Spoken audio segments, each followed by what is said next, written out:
Alright, for those people that's wondering about that inflatable seat belt that I've installed so far, and got, like I said, this side here.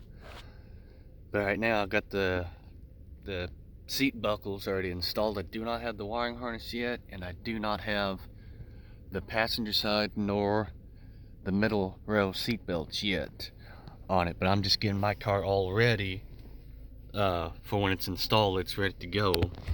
Now, if you do actually want those to actually work, you'll need the harness, of course, but you will also need to enable it in the restraint control module. I'm using ucds on it, and if you go to the second one here, basically, if you got, what is it, second row, let's see if I can find it. Alright, so the second row inflatable seat belt, mine was a no. I changed that to a yes on it. So basically I just have to kind of scroll through there and look for the second row of it. So second row passenger side seat belt sensor, yes. Second row driver side seat belt, yes. Mine was both a no on it. The second row passenger side satellite sensor, I'm not for sure what that is. Same thing with the driver side satellite.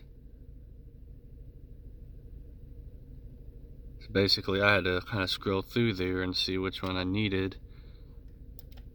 But what made it kind of easier for me just to do it, where I don't have to go through each one of them, click yes and no, I was able to find a vehicle just like mine that has inflatable seat belts, and I was able to load its as-built data directly just to this block here, so I did not have to rechange the VIN number or anything like that. All this did is just change the rear seat belts, basically enable it for me automatically on there.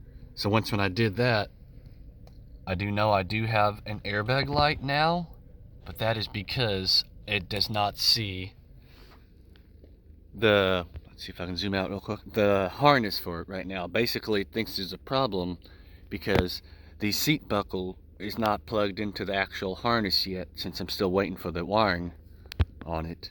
Alright, so I went to the trouble code area so I could just see what it is. I knew what it also is going to be, but the second row driver seat belt sensor.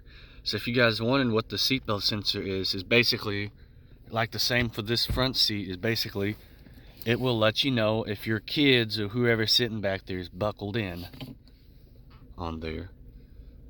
So same thing, passenger side seat belt sensor, second row driver side inflatable seat belt deployment control. So that is what actually will deploy the seat belts if you get involved in a wreck.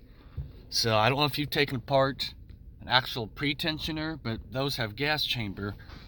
Well, on the rears, they do not have any chambers on it. They go off of this. Inside the seat buckle itself, it has a gas chamber that will set pressurized air into the tip of the buckle itself, and that's what will inflate the actual seat belt on it. So back again with that. So passenger side inflatable.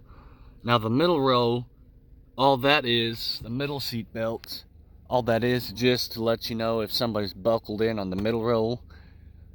But the middle seat belt will not have an actual airbag, only just the passenger side and the driver's side will have the airbag. So this, I'm going to go and wrap this video up. That's just a little process of me enabling the rear seat belt inflator information so it knows to deploy it if I get involved in a wreck. So thanks for watching.